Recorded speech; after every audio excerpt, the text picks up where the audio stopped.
Esta es una reflexión sobre lo que está pasando en el cerebro en estos tiempos de pandemia y en la forma en que ha transformado nuestra vida cotidiana. Lo primero es que el cerebro se ha dado cuenta de lo que está pasando, ha tomado conciencia de la situación.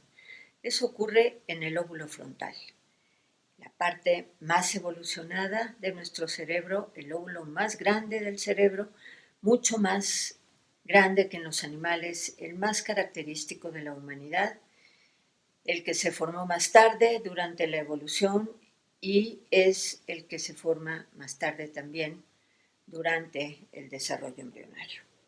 En esa parte del cerebro, en una zona del lóbulo frontal, la corteza prefrontal, tiene lugar las funciones intelectuales superiores, el juicio, el razonamiento, el pensamiento lógico, la planificación de nuestros actos.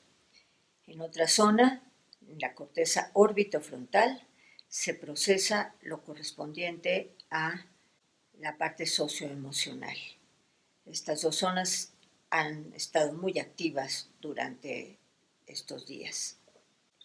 La corteza prefrontal ha recibido información mucha, muy amplia, de muchas fuentes, y ha sido necesario cribarla, evaluarla, sopesarla, procesarla, decidir cuál de entre todo este cúmulo de información es verdadero, es digno de tomarse en cuenta y cuándo o cuánto puede ser desechado. En esta zona del cerebro también se ubica la percepción del riesgo, el control de impulsos y la toma de decisiones. Con esta información hemos tenido elementos para la percepción de riesgo y nos hemos dado cuenta de que es un riesgo real, que es un peligro verdadero, que amenaza no solo nuestra salud, sino incluso nuestra vida. Con esa información hemos tenido que planificar acciones, que tomar acciones, desde luego que controlar nuestra impulsividad. Hemos tenido que posponer, no sabemos durante cuánto tiempo, el ir a conseguir cosas, el salir a los lugares que deseamos, encontrarnos con los amigos con los que queremos estar. Y con toda esta información, el cerebro ha tenido que tomar una decisión o varias decisiones. Esperamos que estas sean todas acertadas. Ahora hablemos de las emociones. Las emociones se perciben en el cerebro en una zona más primitiva, más relacionada con la parte animal. Y en efecto, hay emociones que compartimos con los animales, ciertamente. La ansiedad, la agresividad, el deseo sexual, también ciertas expresiones de alegría. Hay otras que son más selectivamente humanas, la esperanza, el altruismo, la empatía. Y también hay emociones humanas malas, el aburrimiento, la frustración, el rencor, la culpa. Y de todo esto hemos tenido una buena ración en estos tiempos de confinamiento. Estas emociones se procesan y se localizan en lugares del cerebro más profundos, abajo de la corteza cerebral. Las emociones negativas las percibe la amígdala cerebral, las amígdalas cerebrales, dos pequeñas zonas colocadas a los lados del cerebro.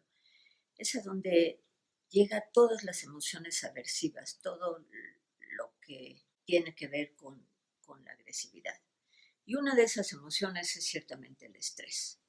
Estamos teniendo una carga de estrés importante en estos tiempos.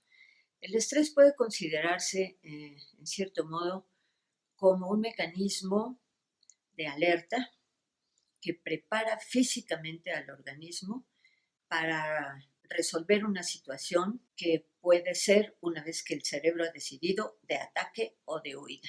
De cualquier forma, el cuerpo tiene que estar muy bien preparado físicamente. Pensamos que la sociedad actual, las sociedades actuales son particularmente estresantes. No estoy muy segura. Imaginemos hace 100 años o 200 años, cuando una familia podía tener 6, 7, 8 hijos y solo pasarían la primera infancia uno o dos. Eso ciertamente sería una causa de estrés.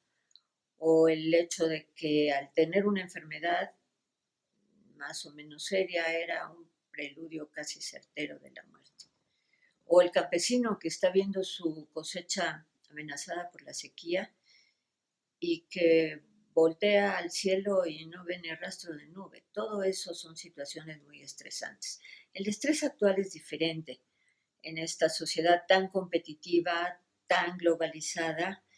Es una sociedad que demanda de nosotros ser los más inteligentes, los más capaces, los más altos, hasta los más delgados. Entonces, evidentemente, estamos bajo situaciones constantes de estrés. Y eso lo registra el cerebro, lo registra en la amígdala primero y de ahí pasa al hipotálamo. El hipotálamo, una región pequeña pero importantísima en el cerebro, que tiene que ver con el control del apetito, de la sed, de la temperatura y de muchas otras emociones. Entonces, el estrés percibido por la amígdala pasa al hipotálamo y en respuesta a eso, el hipotálamo libera una hormona, la corticotrofina, que va a pasar a la hipófisis y de ahí se va a liberar a la circulación, llega a las glándulas suprarrenales y ahí libera, si es un estrés muy fuerte, la adrenalina para estar listos para esta reacción de ataque o de huida que mencionaba, o para responder a las necesidades del organismo en ese momento. El cortisol tiene una cara buena en condiciones normales, cuando el estrés es bajo, cuando los niveles no son altos. El cortisol se encarga de la homeostasis del organismo en general. Mantiene la presión y el sistema cardiovascular tranquilo, en orden, el sueño también sin problemas, el apetito, el sistema inmunológico, todo está bajo control. Pero cuando el estrés produce un incremento importante en el cortisol circulante y si ese incremento perdura, entonces todo se descontrola. El sistema inmunológico no trabaja adecuadamente, baja nuestras defensas y eso nos hace proclives a contraer enfermedades. Ya se sabe desde hace tiempo por investigaciones serias que el estrés baja las defensas y nos puede llevar a una condición de enfermedad. Pero también puede incrementar la presión, producir arritmias cardíacas o incluso un infarto. Produce disfunción eréctil. Es importante entonces controlarlo. Y la forma en que lo hace el cerebro es liberando otra hormona, la oxitocina. Es una hormona muy interesante, es una proteína pequeñita, solo 9 aminoácidos. Las proteínas están formadas por aminoácidos, pero tienen muchos aminoácidos, 100, 200, 300. Esta solo tiene 9, pero tiene un papel en nuestra vida fundamental. Lo primero que se conoció de la oxitocina fue que inducía las contracciones uterinas en el momento del parto y junto con la prolactina sustenta la lactancia. Después, más adelante, se observó que tiene un papel en el apego que la madre desarrolla por el hijo. Y en años recientes se ha extendido esto de manera importante y se considera la oxitocina como una hormona que favorece la empatía, la confianza en los demás. Es extraordinario que una molécula tenga la capacidad de hacer que confiemos más en los otros. La generosidad, todo eso parece que se genera cuando tenemos oxitocina circulando en el cuerpo. Incluso se ha pensado que tiene que ver con el apego que tienen, digamos, los amigos de mucho tiempo o incluso la pareja, en las relaciones de pareja. Y esta teoría se sustentó con base en algunas observaciones muy interesantes en unos ratoncitos de las llanuras de Montana, por ahí, que son de las pocas especies que son monógamas. Y en las mismas llanuras viven otros ratoncitos que son bastante similares, pero que desde luego no tienen esa limitación en cuanto a la pareja. El papel de la oxitocina quedó evidenciado cuando eh, se observó que en el cerebro de los ratoncitos monógamos hay mucho más receptores a la oxitocina. La oxitocina que sale del hipotálamo no nada más va a circular, sino llega al cerebro también y ahí interactúa con receptores y esa interacción es la responsable de sus acciones tan sorprendentes, estas de las que hablaba, las de la confianza, la empatía. Bueno, pues estos ratoncitos monógamos tienen muchos receptores a la oxitocina en el cerebro, a diferencia de los que no son fieles y que tienen pocos receptores a la oxitocina en el cerebro. Y ya la culminación de la demostración de la función de la oxitocina en esta condición monogámica es que si se inyectan en el cerebro de los ratones bloqueadores de los receptores de oxitocina, de modo que la oxitocina ya no puede funcionar, se acabó la fidelidad y los ratoncitos monógamos se lanzan a la vida ya sin ataduras.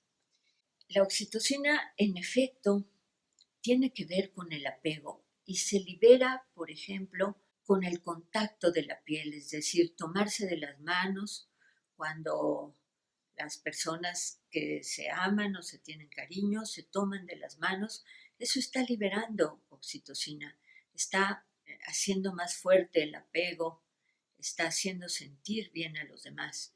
Los abrazos, las caricias, todo eso que no podemos hacer ahorita, eso libera oxitocina y hace sentir bien a las personas. ¿Cómo podríamos aumentar los niveles de oxitocina? No es fácil, porque el cerebro se protege mediante una compleja estructura celular, se protege de sustancias que pueden llegar de fuera y que pueden ser lesivas para su funcionamiento, o incluso de sustancias que tiene en su interior, como los neurotransmisores, como la oxitocina, pero que los tiene muy regulados, muy en equilibrio, y no puede recibir de fuera cantidades que trastoquen este equilibrio. Entonces la oxitocina no puede venir de fuera, no se puede tomar en cápsulas, porque como todas las proteínas, cuando llega al intestino, los aminoácidos se separan y la proteína como tal o la hormona como tal desaparece. Tampoco se puede inyectar por este asunto de la barrera de protección. Entonces, pues algunas disciplinas como la yoga, la meditación, incluso parece que la aromaterapia pueden tener algún efecto incrementando la liberación de oxitocina. Pero si ustedes están en su casa, si están confinados junto a sus seres queridos, utilicen ese tocarse, eh, ese contacto con la piel, sean cariñosos con sus hijos, denles abrazos, acérquense a ellos, tengan relaciones con su pareja. El orgasmo es una gran manera de liberar oxitocina, sean cariñosos con sus padres. En fin, es una gran solución.